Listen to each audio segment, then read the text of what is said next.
안녕하세요. 여러분의 건강 코디네이터 김민지입니다. 혹시 여러분 이런 상황 경험해 보신 적 있나요? 평소 140 정도였던 혈압이 갑자기 170, 180으로 뛰어올라서 가슴이 두근거리고 어지러워지는 저는 지난주에 정말 잊을 수 없는 전화를 받았어요. 70세 김할아버지 딸분에게서 온 전화였는데 목소리가 떨리고 계시더라고요. 민지 씨, 우리 아버지가 쓰러지셨어요. 김할아버지는 그날 아침도 평소와 똑같았어요. 새벽 6시에 일어나서 30분 산책하고 혈압약 드시고 아침밥 먹고 설거지를 하시다가 갑자기 하시더니 그대로 주저앉으셨대요. 119가 도착했을 때 혈압이 무려 185. 의식도 흐려진 상태였죠. 그런데 정말 이상한 건 김할아버지는 건강관리에 모범생이셨거든요.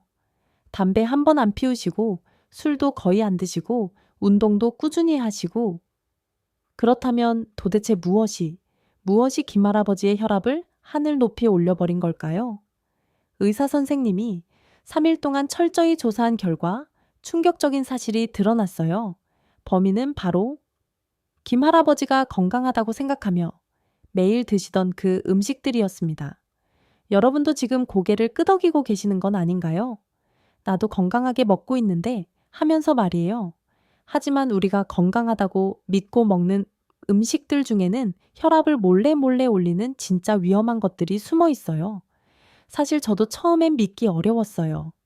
제 어머니도 늘 나는 싱겁게 먹는다고 하시거든요. 그런데 어머니 식단을 하루 종일 따라다니며 체크해 봤더니 정말 깜짝 놀랐어요. 본인도 모르는 사이에 하루 권장량의 3배가 넘는 나트륨을 드시고 계셨더라고요.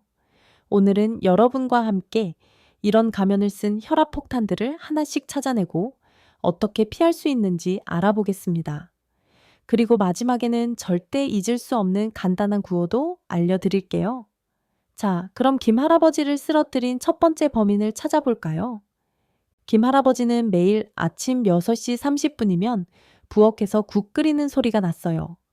국 없는 밥상은 밥상이 아니다. 라는 신념을 가지고 계셨거든요. 월요일엔 미역국, 화요일엔 북어국, 수요일엔 콩나물국, 그리고 국물을 한 방울도 남기지 않고 다 드셨어요. 국물이 몸에 좋다고 믿으셨거든요. 여러분도 그렇게 드시는 분 계시죠? 국물까지 싹싹 긁어 드시는? 그런데 이게 바로 함정이었어요. 의사 선생님이 계산해보니 김할아버지가 아침에 드시는 국 한 그릇에만 나트륨이 1000mg이 들어있었어요. 이게 얼마나 많은 양인지 아세요?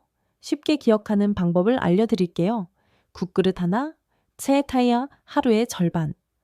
우리 하루 나트륨 권장량이 2000mg인데 아침 국 한 그릇으로 벌써 절반을 먹은 거예요. 잠깐 여기서 왜 나트륨이 혈압을 올리는지 이해하기 쉽게 설명해 드릴게요. 우리 혈관을 고무호스라고 생각해 보세요. 나트륨이 들어오면 몸은 짜다 하면서 물을 더 많이 붙잡아둬요. 그러면 호스 안에 물이 더 많아지죠. 같은 굵기 호스에 물이 더 많이 들어가면 어떻게 될까요? 당연히 압력이 올라가죠. 60대 이상이 되면 이 고무호스가 딱딱해져요. 그래서 젊을 때보다 같은 양의 물, 즉 나트륨이라도 압력이 훨씬 세게 올라가는 거예요. 이번엔 72세 박할머니 이야기예요. 정말 기가 막힌 일이 벌어졌거든요. 박할머니는 건강 프로그램을 열심히 보시는 분이에요. TV에서 발효식품이 좋다. 김치가 항암 효과가 있다. 이런 이야기가 나올 때마다 꼼꼼히 메모하셨죠. 그래서 몇 끼니마다 김치를 꼭 드셨어요. 아침에도 김치, 점심에도 김치, 저녁엔 김치찌개까지. 혹시 여러분 중에도 김치는 우리 전통 음식이니까 많이 먹어도 괜찮다. 고 생각하시는 분 계세요? 박할머니도 그렇게 생각하셨어요. 그런데 어느 날 건강검진에서 혈압이 겸 68이 나왔을 때 정말 황당해 하셨어요. 선생님, 저는 건강식만 먹는데 왜 혈압이 이렇게 높죠? 의사 선생님이 하루 식단을 체크해 보니 정말 놀라운 사실이 나왔어요. 김치 한 접시, 즉 100개에 들어있는 나트륨이 800mg이에요. 거기다 김치찌개 한 그릇이면 1500mg 추가. 박할머니는 하루에 김치만으로도 2.300ml 나트륨을 드시고 계셨던 거예요. 이미 하루 권장량을 넘어선 거죠. 기억하세요. 김치 좋지만 하루 한 접시만. 발효식품 나트륨 순위를 말씀드리면 1위가 젓갈류로 한 숟가락에 500ml, 2위가 장아찌로 한 접시에 1000mg, 3위가 김치로 한 접시에 800ml입니다. 그렇다고 발효식품을 아예 끊으라는 건 아니에요. 현명하게 드시면 돼요. 박할머니의 성공 비법을 말씀드리면 지금 박할머니는 김치를 하루 한 접시만 드세요. 대신 물김치나 나박김치로 바꾸셨어요. 그랬더니 3주 만에 혈압이 145로 떨어졌거든요. 68세 초에 할아버지는 부인을 일찍 여의시고 혼자 사세요. 요리하기 번거로워서 간편식품으로 끼니를 해결하셨죠. 어느 날 초에 할아버지가 저한테 전화를 하셨어요. 민지 씨, 이상해요. 나는 집에서 라면도 끓여 먹고 직접 만들어 먹는데 왜 혈압이 자꾸 올라가지? 초에 할아버지 말씀을 들어보니 직접 만든다는 게 컵라면에 물 붓고 냉동 만두 두고 즉석칼에 드는 거였어요. 혹시 여러분도 나는 집에서 해먹는다고 생각하고 계시는 건 아닌가요? 초에 할아버지가 가장 자주 드시던 컵라면 하나에 들어있는 나트륨이 얼마인지 아세요? 무려 2200ml. 하루 권장량을 한 끼에 다 먹는 거예요. 간편식품 나트륨을 보면 컵라면 한 개가 2200ml로 하루치, 냉동만두 5개가 1000ml/로 절반, 즉석카레 1팩이 1000ml/로 4분의 3 햄버거 한 개가 1000ml/로 절반입니다. 최 할아버지는 이런 걸 하루에 10모모개씩 드셨으니 하루에 5ml 이상의 나트륨을 드신 거예요. 권장량의 2.5배, 기억 공식으로 간편할수록 차에 차은 나트륨 폭탄이라고 생각하시면 됩니다. 혼자 사시는 분들을 위한 현실적 해결책으로 최 할아버지가 지금 실천하고 계신 방법이 있어요. 일요일 밑반찬 데이로 나물 3가지를 한 번에 만들어 일주일 먹기, 10분 국물의 기적으로 계란 풀어 넣은 미역국이나 두부 넣은 시금치국 만들기, 현명한 간편식 선택으로 저나트륨 제품이나 절반만 먹고 야채 추가하기입니다. 최 할아버지는 이렇게 바꾸신 지 한 달 만에 혈압이 170에서 150으로 떨어졌어요. 마지막 사례는 정말 충격적이에요. 75세. 이 할머니는 소금을 거의 안 쓰세요. 소금통이 1년 넘게 그대로 있을 정도로 나는 싱겁게 먹어. 소금은 거의 안 써. 이게 이 할머니의 자랑이었어요. 그런데 혈압은 계속 높았죠. 혹시 여러분도 소금만 안 쓰면 된다고 생각하고 계세요? 이 할머니의 부엌을 살펴보니 정말 깜짝 놀랄 일이 벌어졌어요. 소금통은 먼지가 쌓여 있는데 간장, 된장, 고추장, 마요네즈, 케첩이 냉장고에 가득했어요. 매 끼니마다 이것들을 듬뿍듬뿍 쓰고 계셨죠. 조미료 나트륨을 보면 간장 1큰술이, 그이미 피멍그로 거의 하루의 절반, 된장 1큰술이 500ml, 고추장 1큰술이 400ml, 마요네즈 1큰술이 100ml, 케첩 1큰술이 150ml입니다. 이 할머니는 매 끼니마다 간장 2큰술, 된장 1큰술을 쓰셨으니 조미료만으로도 하루 2300ml를 드신 거예요. 기억 공식으로 소금 안 써도 조미료가 진짜 소금이라고 생각하시면 됩니다. 이 할머니의 놀라운 변신 비법으로 지금 이 할머니가 쓰시는 천연 조미료들을 소개해 드릴게요.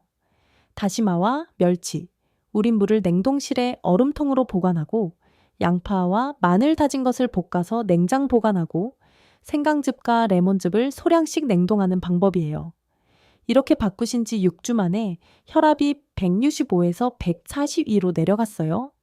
놀랍죠? 자, 이제 혈압을 폭증시키는 4대 범인들이 모두 정체가 드러났어요. 혈압 폭증 4대 범인을 절대 잊지 마세요. 첫 번째는 국물 도둑으로 국그릇 하나, 차에 하루 절반. 두 번째는 발효식품 사기꾼으로 김치 좋지만 체아오미오 하루 한 접시만. 세 번째는 간편식 폭탄으로 간편할수록 체결 나트륨 폭탄. 네 번째는 조미료 위장술사로 소금 안 써도 체여변 조미료가 진짜 소금입니다. 왜 60대 이상에게 더 무서운지 설명드리면 여러분 20대 때 먹던 그 양 그대로 지금도 드시고 계세요? 나이가 들면서 우리 몸에 두 가지 큰 변화가 생겨요. 신장이 약해져서 나트륨을 빼내는 힘이 떨어지고 혈관이 딱딱해져서 같은 양의 나트륨이라도 압력이 더 세게 올라가요. 그래서 젊을 때는 괜찮았던 식습관도 이제는 위험할 수 있는 거예요. 하지만 희망이 있어요. 김할아버지, 박할머니, 최할아버지, 이할머니 모두 지금 건강하게 지내고 계세요. 작은 변화만으로도 혈압이 20, 30 떨어졌거든요. 자, 이제 여러분이 평생 기억할 수 있는 마법의 주문을 알려드릴게요. 국방이만 평금 조절. 국반은 국물은 반만, 김하는 김치는 하루 한 접시, 평음은 편의식품은 금지, 조절은 조미료는 절반으로입니다. 이거 한번 따라해 보세요. 국방이만 평금 조절. 실천 3단계 로드맵을 말씀드릴게요. 1주체는 탐정이 되어 보세요. 매일 드시는 음식을 사진으로 찍어 보세요. 그리고 4대 범인이 얼마나 숨어 있는지 찾아보는 거예요. 마치 숨은 그림 찾기 하듯이. 2, 3주차에는 절반의 법칙을 적용해 보세요. 국물 반만 드시기, 김치 반 접시로 줄이기, 조미료 절반만 사용하기, 간편식 횟수 절반으로 줄이는 거예요. 4주차 이후에는 새로운 습관이 완성됩니다. 이때쯤이면 몸이 변화를 느끼기 시작해요. 혈압도 내려가고 몸도 가벼워지고. 혈압 체크의 황금 시간은 매일 아침 일어나서 30분 후 화장실 다녀온 후에 재는 것입니다. 이때가 가장 정확해요. 변화는 보통 23주 후부터 나타나니까 너무 조급해 하지 마시고 꾸준히 하시는 게 중요해요. 여러분, 오늘 이야기 들으시면서 아, 나도 그랬구나 하셨죠? 걱정하지 마세요. 김할아버지도 처음엔 이제 와서 뭘 바꿔 라고 하셨어요. 하지만 지금은 혈압이 안정되어서 손자와 등산도 다니고 계세요. 여러분도 충분히 하실 수 있어요. 오늘부터 국방이만 평금 조절 기억하시고 하나씩 천천히 바꿔보세요. 다음 주에는 혈압을 자연스럽게 낮춰주는 마법의 음식들에 대해 말씀드릴게요. 그때까지 건강하게 지내시고 혹시 궁금한 게 있으시면 언제든 연락 주세요. 여러분의 건강한 내일을 응원합니다.